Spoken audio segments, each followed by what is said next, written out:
Hello friends. അപ്പോൾ 4 ദിവസത്തെ free ക്ലാസ്സിലേക്ക് എല്ലാവർക്കും സ്വാഗതം. ഞാനാണ് നിങ്ങൾക്ക് ക്ലാസ് എടുക്കുന്നത്. ഞാൻ ആദ്യം എന്നെ ഒന്ന് പരിചയപ്പെടുത്താം. എൻ്റെ പേര് ഫർസീന, സ്ഥലം തിരൂര്. ഓക്കെ. അപ്പോൾ എംബ്രോയിഡറി വർക്കിന് ആദ്യം നമുക്ക് മെറ്റീരിയൽസ് ഒന്ന് പരിചയപ്പെടാം. എന്തൊക്കെ മെറ്റീരിയലാണ് എംബ്രോയിഡറി ചെയ്യാൻ വേണ്ടത് എന്ന് നോക്കാം. ആദ്യം നമുക്ക് ത്രെഡ് വേണം. ഓക്കെ, ഇങ്ങനത്തെ ത്രെഡാണ് നമ്മൾ യൂസ് ചെയ്യുന്നത്. അതല്ലാതെ ഉള്ള ത്രെഡും ഉണ്ട്. നമ്മൾ കൂടുതലായിട്ട് യൂസ് ചെയ്യണത് ഇങ്ങനത്തെ ത്രെഡാണ് കേട്ടോ. ഓക്കെ.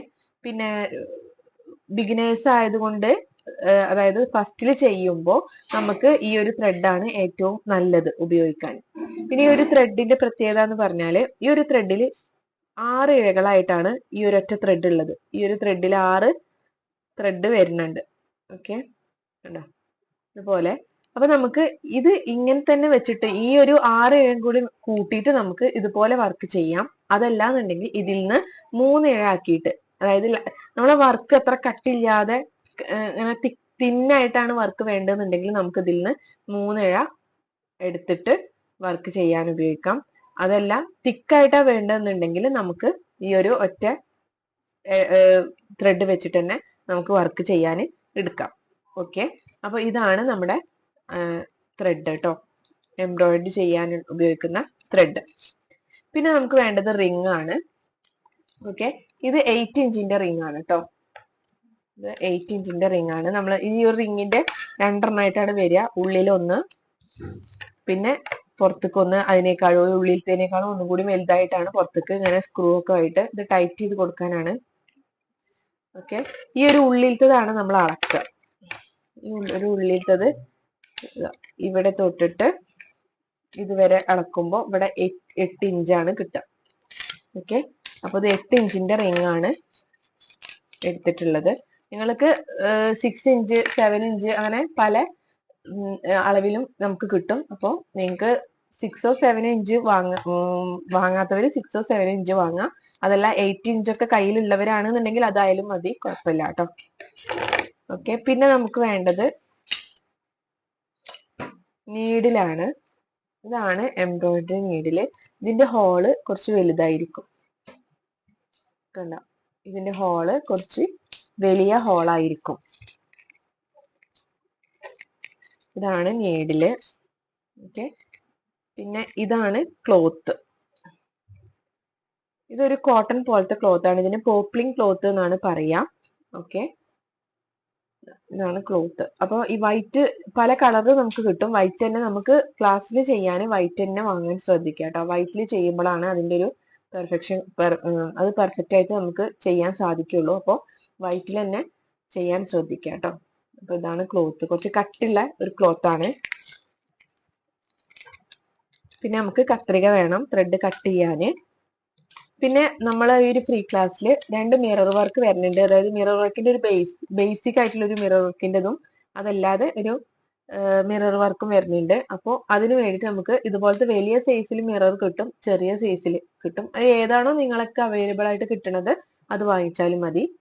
ഓക്കെ, പിന്നെ ഈ മിറർ ഒട്ടിച്ചെടുക്കാൻ ഫാബ്രിക് ഗ്ലൂ വേണം. ഓക്കെ, പിന്നെ നമുക്ക് പിക്ചറുകൾ നിങ്ങൾക്ക് കൈയിട്ട് വരക്കാൻ പറ്റുന്നുണ്ടെങ്കിൽ നിങ്ങൾക്ക് അങ്ങനെ വരച്ചെടുക്കാം.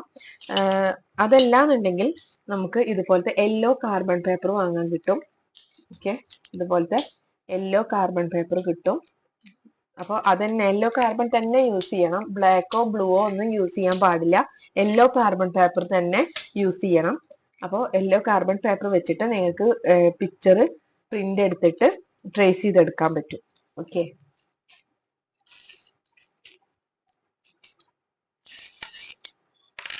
പിന്നെ നമുക്ക് ഈ ഒരു വർക്ക് ചെയ്യാൻ ആയിട്ട് നമുക്ക് സ്റ്റിച്ച് ബോർഡ് മോട്ടീഫ് അങ്ങനെ 2 രീതിയിലാണ് നമ്മൾ വർക്ക് ചെയ്യേണ്ടത്.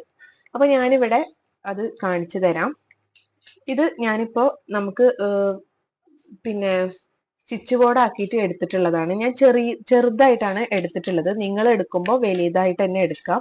ഇതിന്റെ അളവ് എന്ന് പറയുന്നത്, ഇതിന്റെ വീതി 5 ഇഞ്ചും വിഡ്ത്ത് എന്ന് പറയുന്നത് 6 ഇഞ്ചുമാണ്. ഓക്കെ, 6 ഇഞ്ചുമാണ് എടുത്തിട്ടുള്ളത്. അപ്പൊ നിങ്ങൾ എടുക്കുമ്പോൾ വീതി ഒരു 7 ഇഞ്ചും ലെങ്ത് ഒരു 9 ഇഞ്ചൊക്കെ എടുക്കാം. 9-10 ഇഞ്ചൊക്കെ നിങ്ങൾക്ക് എടുക്കാം. അപ്പോൾ സ്റ്റിച്ച് ബോർഡും വേണം, അതുപോലെ നമുക്ക് മോട്ടിഫും വേണം. മോട്ടിഫ് എന്ന് പറയുന്നത് നമ്മൾ ആദ്യം ഒരു ലൈന് വരച്ചിട്ട് ആ ഒരു ലൈനിലാണ് നമ്മൾ ചെയ്ത് നോക്കുക സ്റ്റിച്ചസ്. ആ ഒരു സ്റ്റിച്ചസ് നമ്മൾ ആ ലൈനിൽ ചെയ്തതിന് ശേഷം അത് നമുക്ക് പിക്ചറിലേക്ക് ചെയ്യാൻ വേണ്ടിയിട്ടാണ് നമ്മൾ മോട്ടിഫ് എന്ന് പറയുന്നത്. പിക്ചറിൽ ചെയ്യുന്നതിനെയാണ് മോട്ടിഫ് എന്ന് പറയുന്നത്. ഈ പിക്ചറിൽ ചെയ്യുന്ന തുണി എങ്ങനെ കട്ട് ചെയ്തെടുക്കാന്ന് വെച്ചാൽ, നമ്മളിപ്പോ ഈ 8 ഇഞ്ചിന്റെ റിംഗ് ആണ് നമ്മൾ എടുത്തിട്ടുള്ളത്. അപ്പൊ നിങ്ങളൊരു 9 അതായത് 9.5 ഇഞ്ച്, 9-9.5 ഇഞ്ചോ പിന്നെ ലെങ്ത്തും വിഡ്ത്തും നാലും സൈഡിലും ആ ഒരു സൈസിൽ. അപ്പൊ 8 ഇഞ്ച് ആവുമ്പോ ഇതിപ്പോ 8 ഇഞ്ചിന്റെ റിങ്ങിൽ കൊള്ളണ രീതിക്കാണ് ഞാൻ ഈ ഒരു ഇത് കട്ട് ചെയ്തെടുത്തിട്ടുള്ളത്. ഓക്കെ, അപ്പൊ 8 ഇഞ്ചിൽ നിങ്ങൾ ഒരു 9.5, 4 സൈഡിലും 9.5 ഇഞ്ച്, 9.5 ഇഞ്ചോളം ആക്കിയിട്ട് വേണം നിങ്ങൾ ഇതെടുക്കാൻ, ഈ ഒരു മോട്ടിഫിന്റെ പിന്നെ ക്ലോത്ത് കട്ട് ചെയ്തെടുക്കാൻ. ഓക്കെ, എന്നാലാണ് നമുക്ക് ഈ റിങ്ങിൽ ഇട്ടിട്ടുണ്ടെങ്കിൽ അത് ടൈറ്റ് ചെയ്തിട്ട് പിന്നെ നല്ല രീതിയിൽ ചെയ്യാൻ പറ്റുള്ളൂ, വർക്ക് ചെയ്യാൻ സാധിക്കുള്ളൂ. ഓക്കെ, അപ്പോൾ ഞാനിവിടെ മോട്ടിഫിന് വേണ്ടിയിട്ടുള്ള ക്ലോത്തും കട്ട് ചെയ്തെടുത്തിട്ടുണ്ട്. ഓക്കെ, ഇതുപോലെ നിങ്ങൾ കട്ട് ചെയ്തെടുത്തിട്ട് തന്നെ നിങ്ങളെ റിങ്ങിനനുസരിച്ചിട്ടാണ് കട്ട് ചെയ്യുന്നത്. നിങ്ങൾ 6 ഇഞ്ച് ആണെങ്കിൽ 7 or 7.5 അങ്ങനെ. അപ്പോൾ 7.5 ഇഞ്ചിൽ എടുക്കാവും ഏറ്റവും നല്ലത്. കാരണം കുറച്ച് തുമ്പ് പുറത്തേക്ക് നിന്നാലാണ് നിങ്ങൾക്ക് അത് വലിച്ചിട്ട് ടൈറ്റ് ചെയ്ത് കൊടുക്കാൻ പറ്റുള്ളൂ. അപ്പോൾ റിങ്ങിനനുസരിച്ചിട്ടാണ് നമ്മൾ മോട്ടിഫിനുള്ള ക്ലോത്ത് കട്ട് ചെയ്തെടുക്കേണ്ടത്. പിന്നെ സ്റ്റിച്ച് ബോർഡ് ഞാൻ പറഞ്ഞ ആ ഒരു സൈസിൽ കട്ട് ചെയ്തെടുത്താൽ മതി. വീതി 7 ഇഞ്ചും ലെങ്ത് 10 ഇഞ്ചൊക്കെ. ഓക്കെ, ഇതിപ്പോ ഞാൻ നിങ്ങൾക്ക് ചെയ്തിട്ട് പിക്ചറിലും ചെയ്ത് കാണിക്കണ കാരണമാണ് ഞാൻ ചെറിയൊരു സ്റ്റിച്ച് ബോർഡ് എടുത്തിട്ടുള്ളത് കേട്ടോ. അതായത് ചെറുതാക്കിയിട്ട് എടുത്തിട്ടുള്ളത്, ചെറിയ അളവിൽ എടുത്തിട്ടുള്ളത് കേട്ടോ. ഓക്കെ,